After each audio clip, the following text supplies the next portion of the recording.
You've got to entertain Robert John Langdon at times with his AI, when he's messing around with this AI. The thing is that when he's messing around with this AI, it's coming out with these pictures, right, that are just extremely vague. And he's even concurred that the AI is not putting hardly any detail into these other than completely and extremely random image generation, which doesn't really have very fine-tuned parameters at all. Yet, if you put any theories or writing down to Langdon, who I actually like Langdon, he's one of my favourite online information sources at the moment, he's criticising text and writing of ideas and theories, but he's throwing up what I would suggest is primitive pictures that are completely wrong. I mean, from what evidence Howard Crowhurst has given about the type of people who built Stonehenge, their intelligence, their mathematics, I just do not think that they carried themselves, dressed or looked anything like what this picture is suggesting. This picture really kind of suggests a kind of,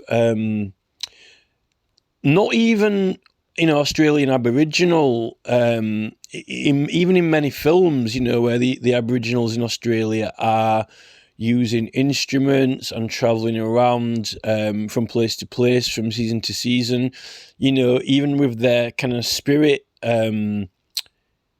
engagements, with their philosophical practices.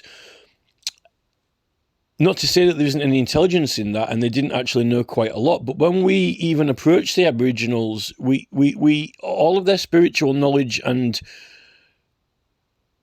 body of culture, it's not attributed to fact. I think that most people kind of believe that it is all kind of make believe or made up or symbolic. Whereas the thing when Howard Crowhurst gets onto the subject of these people, it's like, this is a mathematical fact and truth. This is very complicated intelligence that is required, that some people don't even have now when they're walking around, going to McDonald's or whatever. And the symbology in the ancient sites, the animal forms and the land forms and certain knowledge in their religion and things, is also undermined in a way that it's still, I think, regarded as mumbo-jumbo, when in fact it contains a wealth of facts and knowledge and practical truths and information that is undermined. I really don't think that those people walked around and carried themselves like this at all whatsoever. I mean, I think that it was very, very different. Maybe if you've got labourers and so forth, but definitely not the priest class or the architects and so forth. Therefore, I still think it's a misleading picture, just a guy with his top off and with this, bit of cloth around him. I don't think that it is accurate at all. Although Langdon is very, very confident now that they didn't actually use any roads to take the stones. It was all mainly by water. When some people have kind of like disregarded the water theory. That's why I actually wanted to ask Langdon what his opinion is of some of the stones being transported along the Welsh coastline of South Wales and then pass through Bristol. I've been there.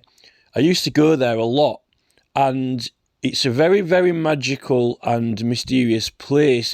Well, it's not Portishead, is it? It's the mouth of the Avon. The M5 bridge goes over the top, and I actually used to go to the industrial estate, which was right on the actual opening, the edge. And then I would go through the car park, and there would be like some trees and bushes that you could just kind of some people had made a bit of a footpath through it. And then you went through these kind of trees and bushes, and then it was just there that you just stood on the mouth of the River Avon, and there was an open ocean there and like the mouth of the river, and you looked up and you were sort of underneath the M5 flyover, and you could actually go down to the kind of like, well, to the sea really, but it's like, it's these muddy banks. I think this is where the pun for Banksy comes from. To be honest, I know Bristol's a really amazing place. It's probably one of the most amazing places in England, even the city.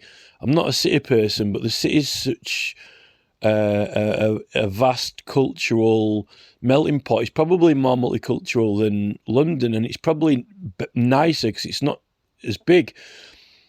But I like even though it's got the city and the whole, the docks and the modern culture, there is a very strong sense of time travel, going back in time when you go down to that river and you stand on the banks, and it just feels very, very, very, very prehistoric. You've heard of this Jurassic Coast and all those Neil Oliver programs, Coast and all that. And there are a lot more remote places that are probably like, Isle of Wight and places like that, and the whole rest of the Jurassic Coast we can find dinosaurs and so forth. But there's just something about that Bristol, mouth of the Avon, and I often used to go there and imagine, them floating some of the stones on there, and that was a well-held theory. And then that stupid Professor Alice Roberts basically wrote it off. She wrote that theory off, and she was like saying, no, the stones are all brought by road, and they went through this specific route from Wales along these certain, modern roads that originate from older roads and so forth. But Langdon is saying that that's not the case now. Langdon is suggesting that it was by water. So I think I would be quite happy if it was true that they did use the water, and that if Langdon was correct, that they wouldn't have carried any of the stones a ridiculous distance across land. They would have used water as much as possible. It would be nice if that theory was true about the Avon. It would be nice, because I really, really like Bristol, and even if it gets messed up, like the council and government are messing a lot of places up at the moment, like digging the Stonehenge Tunnel, it was cool that I got to go there and spend a bit of time there while I was alive on this planet. The actual Bristol, from the head of from the mouth of the river to the city centre, you go along this road and alongside the river, and there's all these like really muddy banks, and there's all these cliffs. Really, you got like Clifton over the top with the bridge, and it is such a absolutely amazing place to be.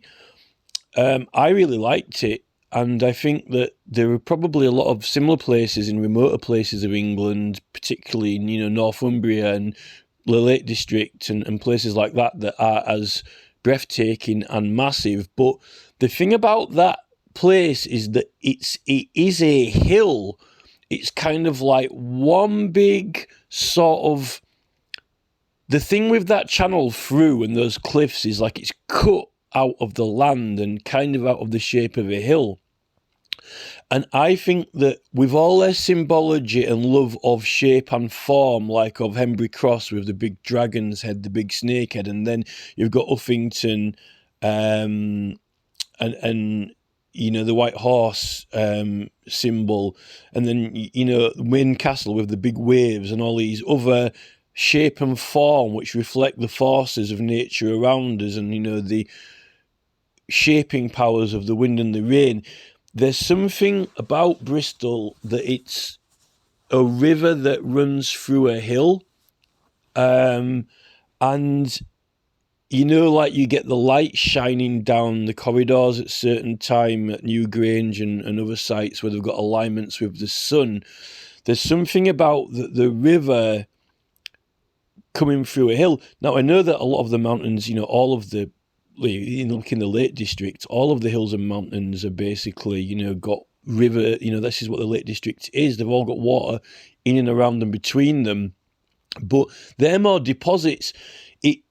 the fact that it's a proper course and a channel through, and it's such kind of like an important corridor. It's just an amazing place. I absolutely love it. It is definitely. When you go there, you definitely are charged, or you are definitely empowered with some kind of. People say that about Glastonbury. Some people say that about Stonehenge, and some people say that about West Kennet or any other site. Bryn Cellar de Dhu I went to, but my visit was spoiled there by a stupid reversing tractor sound. I didn't necessarily feel it was that magical when I was at Anglesey. Where we are here, our site is very windy and there's a lot of opposing forces blowing you around. It definitely is kind of powerful, but in a different way of getting kind of... Definitely in a different way of... It's almost like, when you're at our ancient site here with all the wind there and you've got this amazing view and position, it is powerful and majestic, but more in the sense of, to be honest, it kind of like makes you think of George Galloway at the Rochdale by-election, which has just been the kind of these powerful opposing political forces, Starmer and Galloway, and then you've got this kind of conflict, this kind of like, that is the force that is kind of like underlying there. And you get sort of a little Barry Sheeran thing supposedly holding the fort, but there's a very, very different kind of energy when you're in Bristol. It is this very, very kind of positive, happy, kind of like relaxed, chilled out energy. And even though that river is so kind of immense and the cliffs are so huge at the side when you look at them, and it feels very prehistoric, there is definitely something kind of relaxing about it. Even though it could have been very, very formidable to be going on there, it's the perfect place to get ambushed, to be honest. I mean, in prehistoric times, you would have thought that, like Nottingham Caves, they say the thieves in the caves, the robbers in the caves, in the forest or whatever. That place definitely would have been forested. There's something about the word ambush comes to mind, but saying that, at the same time, there's a very, very, very sense of, I've said this before in older videos that I don't even know if they're still up on the channel anymore, so I can't remember which channel I put them on, but there's a very, very prominent educational theme which presents itself to you when you go to Bristol, of learning to navigate the water and becoming proficient in the navigation and use of the water, and then gradually developing that reach and skills further and further out to sea until, you're going along the Welsh coastline, and then you're very proficient about, crossing channels and so forth, which the thing is, we're looking at some groups now that have got very strong theories about, going back to in Ireland when they found those, deer remains. They were saying that was when Ireland and England was connected together and there weren't any water. There were people hunting before the water left, before the water went away, 14,000 years ago. That's what Robert Langdon's looking at, as well as that other Doggerland channel group. So as the water the thing is, if you've got anyone here, whoever they are, wherever they're retreating, then coming back, then retreating again, whatever, at some point when the water gradually comes in, you're actually getting, oh, hello, water, and then you're actually getting slowly used to not only the water, but more and more and more water until it gets deeper and deeper and deeper. So you're going to be actually an expert in navigation before it even turns into an ocean, and then that is going to be passed down and through. I don't really think anyone has necessarily said that before, although I'd have thought it would be something that Langdon would appreciate. So Actually, I would be quite pleased if it did turn out that the Stones did actually end up ever passing the mouth of the Avon, and it would have been pretty cool to see it happen if they did, and therefore it seems like Langdon's suggesting that they did use the water as much as possible, and if they did, then it does kind of, in a way, reduce the strength of the theory that Prof. Roberts rebuffed with. So I would like to see her proved wrong, to be honest. If there's anything left of anything to be proved wrong, when she's finished catacombing it to pieces, for the biting the gold between her teeth and then sticking it on her chest as a medal, or whatever they dig up when they finish digging a hole through the ground at Stonehenge and ruining the energy of the land. We need to stop them doing that Stonehenge tunnel. They should have had a referendum in Wiltshire, and I don't know how they've managed to rob it, but the legal case is costing more than the referendum costs, and that is criminal.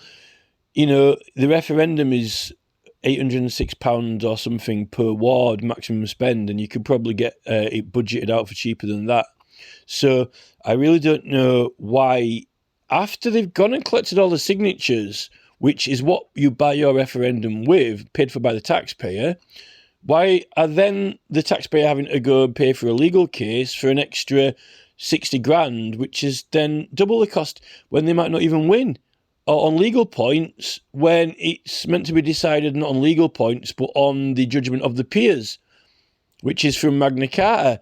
They can't take away the earth from under the ground without the judgment of the peers. So why are they going to a court to get a judge to decide when we've already bought a referendum on it?